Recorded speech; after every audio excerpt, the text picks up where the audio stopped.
Hello दोस्तों, मैं Arvind Singh cafe inter college की तरफ से कैफे स्टडी पॉइंट पर आपका हार्दिक स्वागत करता हूं।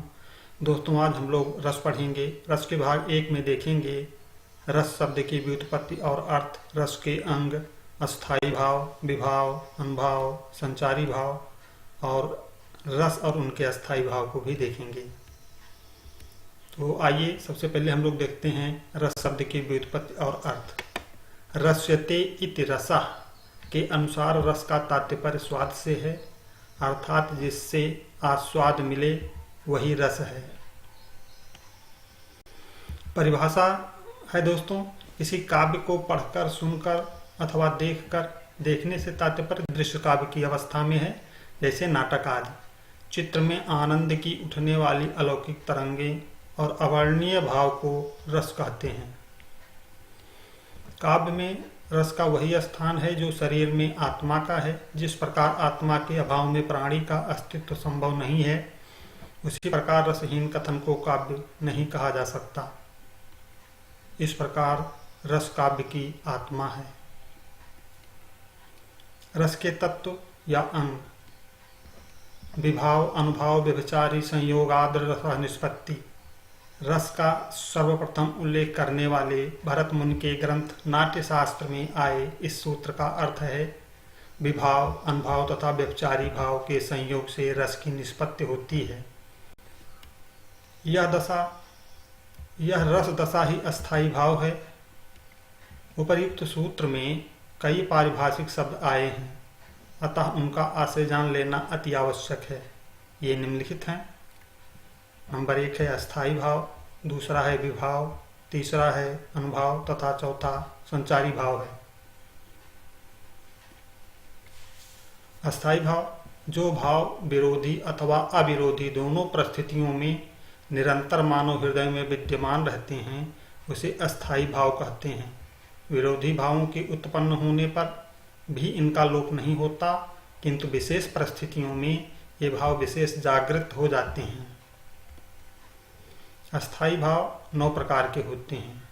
2 और अतिरिक्त अस्थायी भाव हैं, वात्सल्य और भक्ति। स्मरण रखने के लिए ये 10 भाव निम्नलिखित हैं: शोक, उत्साह, रति, हास्य, घृणा, निर्वेद, भय, विस्मय, वात्सल्य, रस भाव, अस्थायी भेद।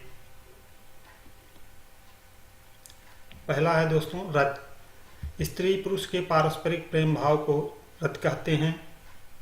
दूसरा है हास्य, अस्वाभाविक अंग, वेशभूषा, वाणी आदि के विकारजन्य ज्ञान से उत्पन्न प्रसन्नता को हास कहते हैं। तीसरा है क्रोध।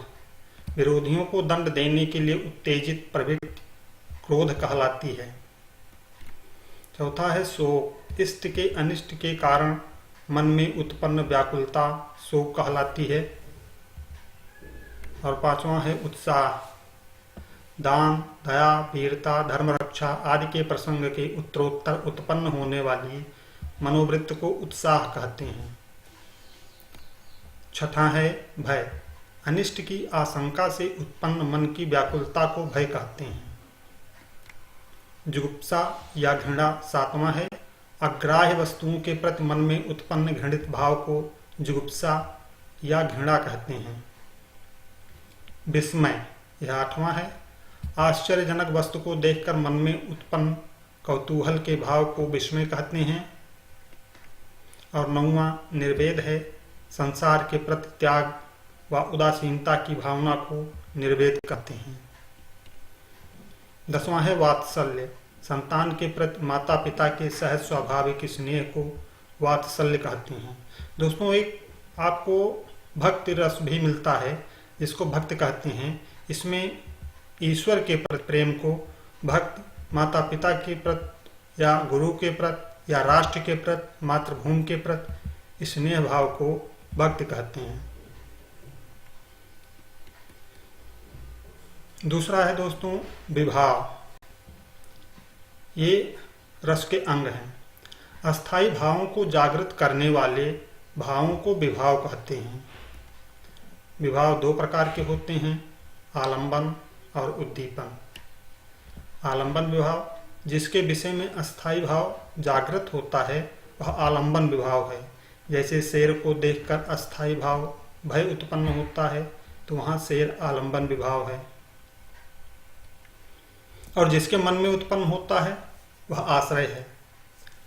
दूसरा है उद्दीपन विभाव, जिससे अस्थाई भाव उद्दीप्त होता है उसे उद्दीपन विभाव कहते हैं।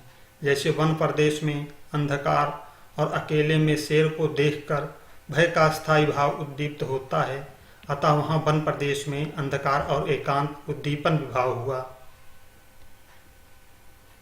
तीसरा है दोस्तों अनुभाव। अस्थाई भाव का अनुभव करने वाली चेष्टाओं को अनुभाव कहते हैं। इस प्रकार भाव कारण होता है और अनुभाव कार्य।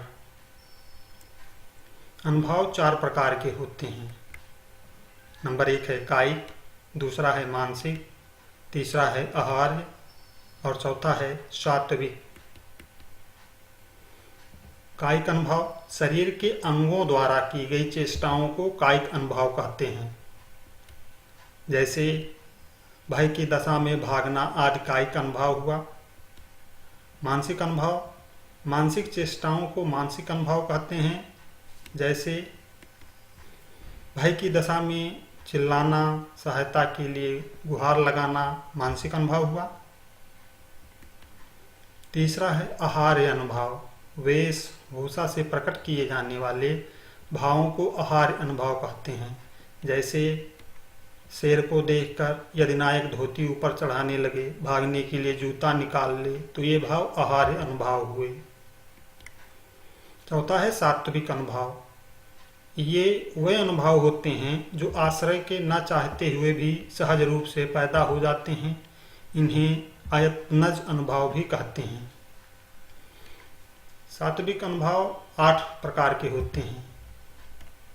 नंबर 1 है स्तंभ, दूसरा है स्वेग, तीसरा है रोमांच, चौथा है स्वरभंग, पांचवा है कंपन, छठा है वैवर्ण, सातवां है अश्रु और आठवां है अलय।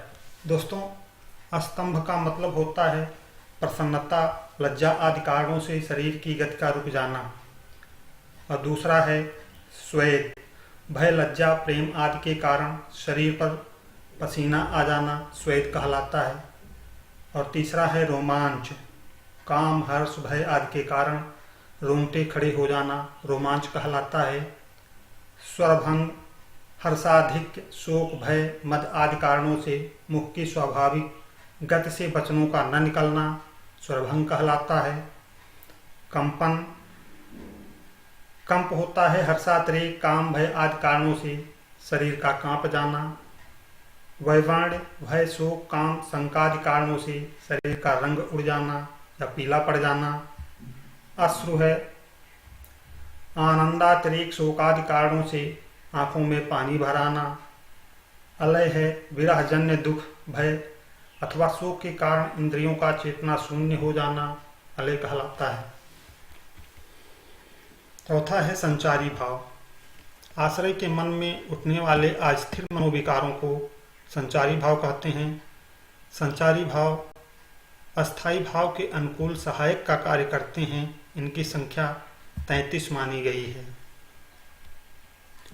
संत्रास, मोह, मत, चपलता, लज्जा, मत, उन्माद, अपस्मार, आवेग, धृत, गर्व, वितर्क, विषाद, दैन्य, उग्रता, स्वप्न, श्रम, चिंता, ग्लानि, अमर्ष, शंका, स्मृत, आलस्य, जड़, मरण, असूय, हर्ष, निद्रा, व्याधि, विरोध, उत्सुकता, निर्वेद, अभिहिता 33 संचारी के भेद। दोस्तों, संचारी भाव और अस्थाई भाव में एक अंतर होता है। अस्थाई भाव कभी ना मिटने वाले भाव होते हैं, हमेशा विद्यमान रहते हैं, जबकि संचारी भाव ये पानी के बुलबुले के समान होते हैं और ये बनते बिगड़ते रहते हैं। एक संचारी भाव दूसरे रस में भी समान रूप से विद्यमान रह सकता है, जबकि अस्थाई भाव में ऐसा नहीं हो सकता। यही एक प्रमुख भेद है। रस और उनके अस्थाई भाव। अस्थाई भाव को भरत मुनि ने 8 प्रकार माना है, जिसमें है रति, हास, शोक, रौद्र, उत्साह, भय, जुगुप्सा, विस्मय। निर्वेद को या शांत रस को उन्होंने अस्थाई भाव नहीं माना है, क्योंकि शांत रस है, निर्वेद उसका अस्थाई भाव है, इसको उन्होंने रस नहीं माना था। सबसे पहले भरत मुनि ने केवल 8 रसों का चर्चा अपने नाट्यशास्त्र में की थी। आचार्य अभिनव गुप्त ने नवमो अपि शांतो रसः कह करके 9 रसों को काव्य में स्वीकार किया।